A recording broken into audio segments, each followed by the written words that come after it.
اس کی سنجیدگی میں بھی تجسس تھا۔ اور میں نے یہ تم سے اس لیے چھپایا کہ میں تمہیں کھونا نہیں چاہتی تھی۔ مجھے ڈر تھا کہ کہیں تم مجھے بھی ان سب کے جیسا سمجھ کر چھوڑ نہ دو۔ اس نے نظر جھکاتے ہوئے ایک سہمے سے بچے کی مانند اپنا سچ بتا دیا، جسے اس نے چپ چاپ سنا۔ تو اب تم نے مجھے یہ کیوں بتایا؟ بابر نے اس پر سے اپنی گرفت ہٹائی۔ کیونکہ ابھی تم نے کہا نا کہ تم دادا سے بات کرنے گھر آؤ گے، تب تو تمہیں سچ پتہ چل ہی جائے گا۔ وہ بے حد دل گرفتہ تھی۔ اس نے فوری طور پر کوئی جواب نہیں دیا، بس چپ چاپ سنجیدگی سے اسے دیکھتا رہا، جو پلکیں جھکائے اپنے آپ میں شرمندہ کھڑی تھی، جبکہ ٹھنڈی لہروں کا ان کے پیروں سے لپٹنے کا شکل ہنوز جاری و ساری تھا۔ جب تک تم نے مجھے یہ بات نہیں بتائی تھی، تب تک میرا ارادہ تھا کہ میں یہاں سے واپس جانے سے پہلے تمہارے دادا سے مل کر جاؤں گا، مگر اب… وہ نہایت سنجیدگی سے کہتے ہوئے رکا۔ اب کیا؟ اس نے بھی تشویش کے مارے گھبرا کر پلکیں اٹھائیں۔ اب میں سوچ رہا ہوں کہ جلد از جلد تمہارے دادا سے بات کرنے آ جاؤں اور تمہیں اس جگہ سے لے جاؤں جو تمہارے لائق بالکل نہیں ہے۔ اگلی بات پر اس کے لہجے کی نرمی لوٹ آئی تھی۔ بینی کے وجود میں بھی خوشی کی لہر دوڑ گئی۔ مطلب تمہیں کوئی اعتراض نہیں ہے؟ اس کی خوشی کی حد بے یقینی سے جا ملی تھی۔ اعتراض ہے، بالکل ہے، کہ جو لڑکی میرے دل و گھر میں ملکہ کی طرح حکمرانی کرنے کے لیے بنی ہے، وہ بھلا ایسی جگہ پر مزید کیوں رہے؟ بابر نے مسکراتے ہوئے اس کے ہوا سے بکھرے ہوئے بال پیچھے کیے، جس کا انگ انگ خوشی سے جھوم اٹھا تھا۔ آئی لو یو۔ وہ خوشی سے نہال ہوتی دیوانہ وار اس سے لپٹ گئی۔ آئی لو یو ٹو۔ بابر نے بھی اسے کس کر اپنی انہی باہوں میں بھینچ لیا جن میں آ کر اسے بے حد سکون ملتا تھا، اور وہ یہ سکون زندگی بھر کے لیے چاہتی تھی۔ سورج ڈھلنے کے بعد کاشان گھر لوٹا تو لاؤنج میں موجود ٹی وی پر بلند آواز سے گیت چل رہا تھا، اور بینی اس سے پوری طرح لطف اندوز ہوتے ہوئے ساتھ ساتھ گنگناتی کچن میں کام کر رہی تھی۔ ایک نظر اسے دیکھنے کے بعد کاشان نے ٹیبل پر سے ریموٹ اٹھا کر ٹی وی بند کر دیا۔ وہ بھی چونک کر پلٹی۔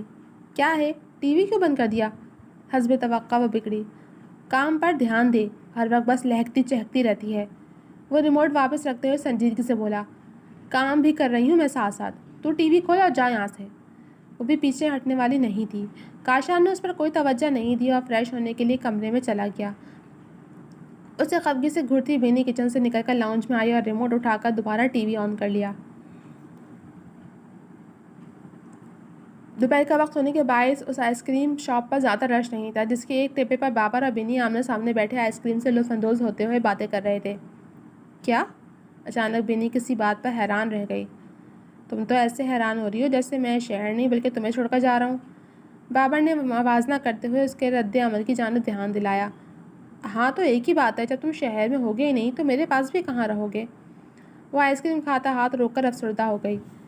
میں تو ویسے بھی تمہارے شہر میں مہمان ہی تھا نا، جس کام سے آیا تھا وہ پورا ہو گیا ہے، تو اب واپس تو مجھے جانا ہی ہوگا۔ ہاں البتہ میں واپس ضرور آؤں گا تمہیں اپنے شہر لے جانے کے لیے، اس نے وضاحت کرتے ہوئے آخر میں مسکرا کر کہا، مگر وہ ہنوز اداس تھی۔ ارے میں 2 دن میں وہاں سارا کام نمٹا کر آ جاؤں گا، تبھی تو میں فلائٹ سے جا رہا ہوں تاکہ ٹائم بچے، کیونکہ جلدی واپس آ کر تمہارے دادا سے ہماری شادی کی بات بھی تو کرنی ہے۔ پھر میں تمہیں اپنی دلہن بنا کر ہمیشہ کے لیے اپنے ساتھ اپنے گھر اپنے شہر لے جاؤں گا۔ اس نے اپنا ہاتھ بینی کے ہاتھ پر رکھتے ہوئے محض یقین دہانی نہیں کرائی تھی، بلکہ جذبات سے چور انداز میں اس سے ایک خوبصورت وعدہ کیا تھا، جو اس کی 2 دن کی دوری کا سوچ کر ہی اداس ہو گئی تھی۔ دادا 1 ہفتے کے لیے کام کے سلسلے میں شہر سے باہر جا رہے ہیں، ابھی تم ان سے بات نہیں کر پاؤ گے، اس نے اسی انداز میں بتایا۔ چلو جب وہ واپس آ جائیں گے تب بات کر لوں گا، اور تمہارے روٹنے کے چکر میں آج ساری آئس کریم پگھل رہی ہے، دیکھو، اس نے سہولت سے کہتے ہوئے آئس کریم کی جانب توجہ دلا کر اس کا موڈ ٹھیک کرنا چاہا۔ سورج اپنی ذمہ داری پوری کر کے جا چکا تھا اور بینی اپنی ذمہ داری پوری کر رہی تھی، یعنی کچن میں موجود کھانا بنا رہی تھی، لیکن در حقیقت اس کا سارا دھیان بابر کی طرف تھا، جو آج 2 دن کے لیے واپس اسلام آباد جا رہا تھا۔ بقول بابر کے وہ 2 روز بعد واپس آ کر پاشا سے بات کرنے والا تھا تاکہ دونوں باقاعدہ اپنے رشتے کو ایک جائز نام دے سکیں، لیکن نہ جانے کیوں اس کے دور جانے کا سن کر اس پر عجیب سی اداسی طاری ہو گئی تھی۔ وہ دھنیا کے پتے توڑتے ہوئے ان سب سوچوں میں اتنی بری طرح غلطاں تھی کہ اسے چولہے پر موجود سالن کا بھی ہوش نہیں رہا، جس کا پانی خشک ہو چکا تھا۔ بینی! ایک دم کاشان کے چلانے پر وہ بری طرح چوکی، جو چولہا بند کر چکا تھا۔ دھیان کہاں تھا تیرا؟ پورا سالن جل جاتا ابھی۔ اب وہ اسی کلاس لینے لگا۔ سوری یار، دھیان ہی نہیں رہا، اس نے کہتے ہوئے پتیلی میں دوبارہ تھوڑا پانی ڈالا اور چولہا جلانے لگی۔ وہی میں پوچھ رہا ہوں کہ کہاں تھا تیرا دھیان؟ اس نے اپنا سوال دہرایا۔ کیوں خواہ بال کی کھال نکال رہا ہے؟ جا یہاں سے، کھانا بنانے دے مجھے۔ اس نے چڑھ کر بات ہی ختم کر دی۔ وہ اسے گھونڈنے لگا۔ دوپہر کو گھر آیا تھا میں، مگر تو گھر پر نہیں تھی، کہاں گئی ہوئی تھی؟ کاشان نے بھی بات بدل کر نیا سوال اٹھایا۔ وہ چونکی کیونکہ دوپہر کو آئس کریم شاپ پر بابر سے ملنے گئی تھی۔ دوپہر کو رانی کے ساتھ مارکیٹ گئی ہوئی تھی میں، اسے کچن کا کچھ سودا سلف لینا تھا۔ اس نے اپنا کام جاری رکھتے ہوئے نظریں ملائے بنا جھوٹ بولا۔ وہ بغور اسے دیکھتا رہا، گویا اس کے چہرے پر کچھ کھوج رہا ہو۔ پھر بنا مزید کوئی بات چیت کیے وہ اپنے کمرے میں چلا گیا تو بینی نے بے ساختہ سکھ کی سانس لی۔ کھانا کھانے کے بعد پاشا حسب معمول ٹی وی آن کر کے بیٹھ گئے تھے۔ کاشان باہر چلا گیا تھا اور بینی بھی کچن کا کام سمیٹ کر اپنا موبائل لیے اوپر چھت پر آ گئی تھی تاکہ بابر کو فون کر سکے۔ اس نے باؤنڈری کے پاس آتے ہوئے نمبر ڈائل کیا، موبائل کان سے لگائے ٹہلتے ہوئے کال ریسیو ہونے کا انتظار کرنے لگی، جبکہ اسے چھو کر گزرتے ٹھنڈے ہوا کے جھونکے اس کی بے تابی پر ہنستے ہوئے معلوم ہوئے۔ جی بولیں سرکار۔ کال ریسیو ہوتے ہی اس کی آواز سن کر سکون ملا۔ کہاں ہو؟ وہ دھیرے دھیرے ٹہل رہی تھی۔ آپ کے دل و دماغ میں اور شاید خواب و خیالوں میں بھی، پرشور جواب ملا۔ سب جگہ ہو، بس قریب نہیں ہو۔ وہ نہ چاہتے ہوئے بھی شکوہ کر بیٹھی۔ کسی کھلی جگہ پر ٹہلنے کی وجہ سے تمہاری تھوڑی بے ترتیب ہوئی سانسیں محسوس کر سکتا ہوں میں، اس سے زیادہ اور کتنے قریب آؤں؟ اس نے گمبھیر انداز میں کہتے ہوئے اس کے دل کے تار چھیڑ دیے، جو اتنے فاصلے پر ہو کر بھی سمجھ گیا تھا کہ وہ کہاں ہے اور کیا کر رہی ہے۔ اتنے قریب کہ پھر سانسوں کے درمیان کوئی رکاوٹ نہ ہو، وہ بے ساختہ خمار آلود انداز میں کہہ گئی۔ وہ آج کل ایسی بے اختیاریوں کے زد میں تھی۔ بے فکر رہو، وہ دن بھی بہت جلد آئے گا، اس نے اطمینان سے یقین دلایا۔ تم بتاؤ پہنچ گئے اسلام آباد؟ اس نے گہری سانس لیتے ہوئے موضوع بدلا۔ شانی ذرا بات سن۔ کاشان کھانے کے بعد کسی کام سے باہر نکلا تھا، تبھی ایک گلی سے گزرتے ہوئے اسے کسی نے پکارا تو وہ رک کر متوجہ ہوا۔ بولو، وہ پوچھتا ہوا پکارنے والے کی جانب آیا جو اپنے گھر کے دروازے پر کھڑی تھی۔ ذرا پرچون کی دکان سے پاؤ والا گھی کا پیکٹ تو لا دے۔ اس نے 100 روپے کا میلا کچیلا نوٹ کاشان کی جانب پڑھایا۔ دوپہر کو سودا لینے گئی تو تھی، تب یاد سے نہیں لے سکتی تھی سارا سامان؟ اس نے نوٹ لیتے ہوئے اس پر طنز بھی کیا۔ دماغ ٹھیک ہے؟ میں کب چلی گئی سودا لینے؟ ابھی تو اماں کو اسی کام والی باجی نے اس مہینے کی تنخواہ بھی نہیں دی ہے۔ 10 تاریخ تک تو تنخواہ ملے گی، تو بینی کے ساتھ جا کر کچن کا سارا سودا صرف لے کر آؤں گی، اس نے لاپرواہ انداز میں بتایا تو اس کی بات پر کاشان دنگ رہ گیا۔ دوپہر کو رانی کے ساتھ مارکیٹ گئی ہوئی تھی میں، اسے کچن کا کچھ سودا سلف لینا تھا۔ اس کے ذہن میں بینی کی آواز گونجی۔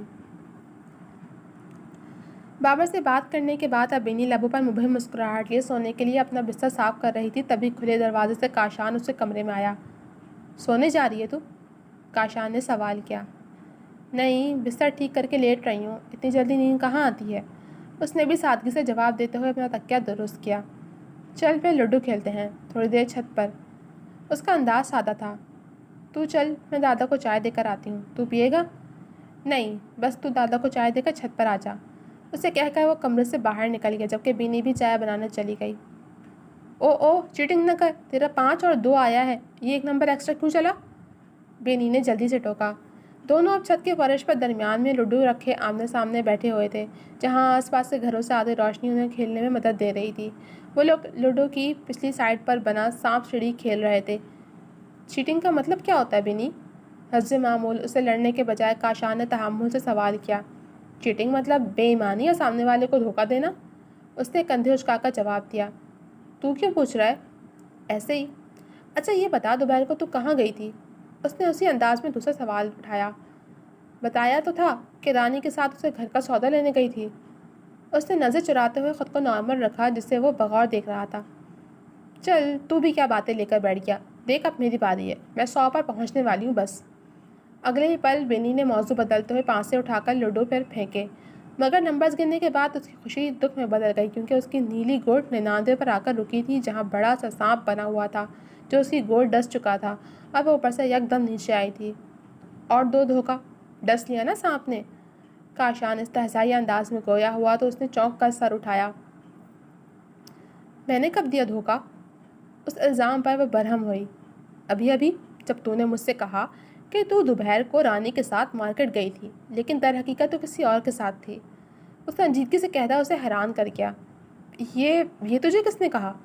اس نے گھبرا کر بات سنبھالنی چاہی۔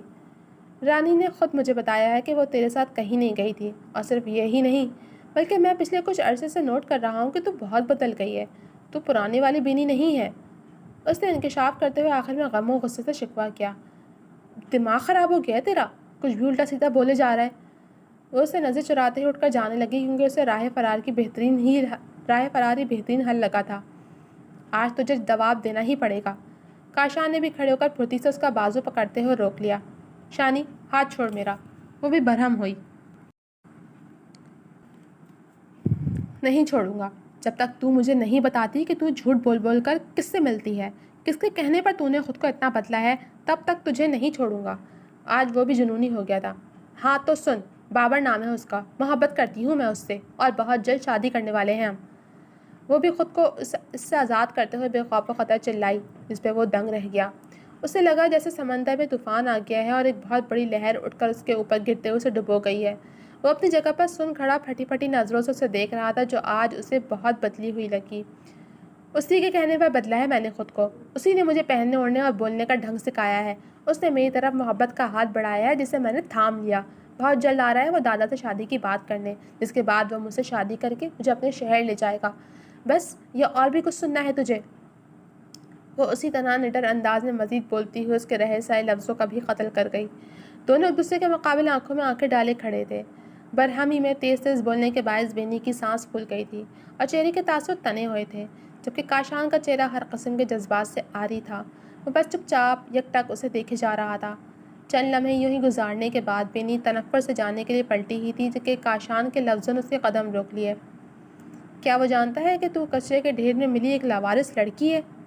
اس نے سرد و سپاٹ لہجے میں کہا۔ وہ بے ساختہ رکی اور شوق کے عالم میں پلٹی۔ کاشان کا چہرہ ہنوز سپاٹ تھا۔ بتا بینی، کیا اپنے نئے نویلے محبوب کو بتائی ہے تو نے اپنی حقیقت؟ وہ 2 قدم اٹھا کر آگے آیا۔ اس کے سوال نے بینی کو لاجواب کر دیا تھا، کیونکہ اس نے واقعی بابر کو اپنے بارے میں کچھ نہیں بتایا تھا، سوائے اس بات کہ وہ ایک غریب بستی میں رہتی ہے، جسے بابر نے یہ کہہ کر ٹال دیا تھا کہ شادی کے بعد تو اسے بابر کے شہر ہی جانا ہے۔ تیری خاموشی نے سب بتا دیا ہے کہ تو نے اسے کچھ نہیں بتایا۔ وہ خود ہی نتیجے پر پہنچا۔ مطلب اس نے تجھے کوئی خاندانی لڑکی سمجھ کر تجھ سے محبت کر لی ہے اور تو خواہ مخواہ پاگل ہوئی جا رہی ہے۔ وہ استہزائیہ انداز میں ہنسا۔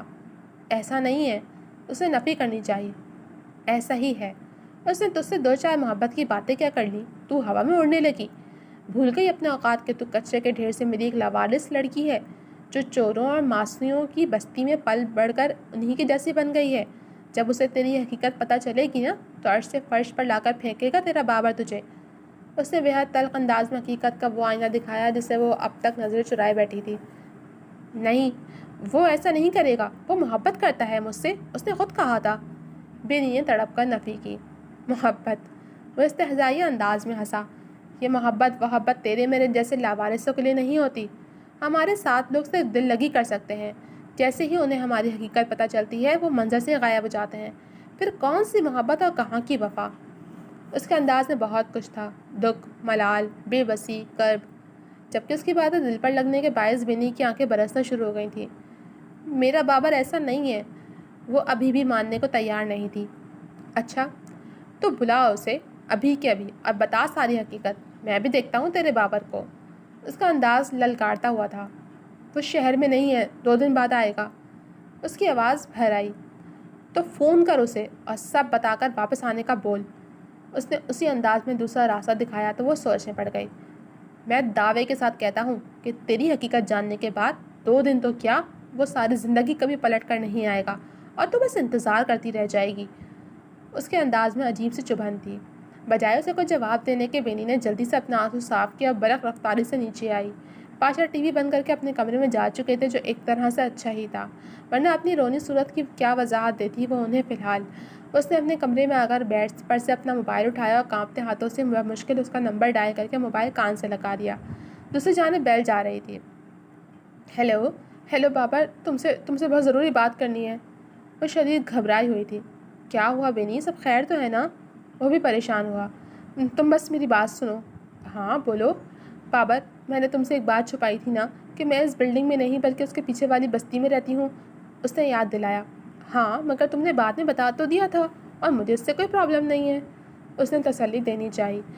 بات صرف اتنی نہیں تھی، میں نے تم سے ایک اور بات بھی چھپائی تھی۔ اس کے آنسو دوبارہ بہنے لگے تھے۔ کون سی بات؟ اسے بھی تشویش ہوئی۔ میں نہیں جانتی کہ میں کون ہوں، میرا خاندان کیا ہے، میرے ماں باپ کون ہیں۔ دادا کو میں کچرے کے ڈھیر میں ملی تھی، تب سے انہوں نے مجھے بیٹی کی طرح پالا ہے اور وہی میرا سب کچھ ہے، مگر میں نے یہ بات تمہیں نہیں بتائی تھی کیونکہ مجھے ڈر تھا کہ کہیں اس وجہ سے تم مجھے چھوڑ کر نہ چلے جاؤ۔ اس نے ہمت کر کے بالآخر اپنی تلخ حقیقت بتا دی، جو پچھلی پوری زندگی میں اسے اتنی بھاری نہیں لگی تھی جتنی آج محسوس ہوئی تھی۔ تو اب تم یہ کیوں بتا رہی ہو؟ سنجیدگی سے سوال آیا۔ یہ پوچھنے کے لیے کیا میری حقیقت جاننے کے باوجود بھی تم مجھے اپناؤ گے؟ اس نے تیزی سے دھڑکتے دل کے ہمراہ پوچھا تو دوسری جانب گہری خاموشی چھا گئی جو اس کے دل پر بجلی بن کر گری۔ بابر پلیز کچھ تو بولو، اس نے دہل کر پکارا۔ اب میں کیا بولوں؟ روکھا سا جواب آیا تو وہ ڈر گئی۔ بابر دیکھو بینی، فی الحال میں کوئی بات نہیں کر سکتا، میں 2 دن بعد وہاں آ رہا ہوں، تب آمنے سامنے بات کریں گے۔ وہ کہنے ہی لگی تھی کہ بابر اس کی بات کاٹ کر سنجیدگی سے بول پڑا۔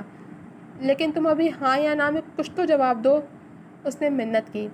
میں نے کہا نا کہ ابھی میں کچھ نہیں کہہ سکتا، میں وہاں آ کر تم سے بات کروں گا، اللہ حافظ۔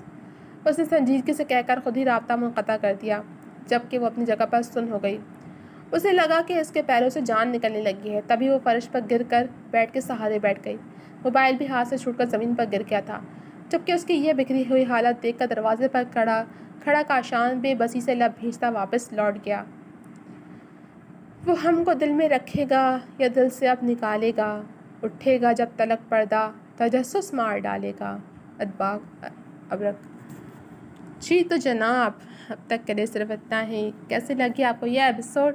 کمنٹ سیکشن میں اپنی رائے کا اظہار ضرور کیجیے گا۔ جلد ملوں گی آپ سے اس کی اگلی ایپیسوڈ کے ساتھ، تب تک کے لیے اللہ حافظ۔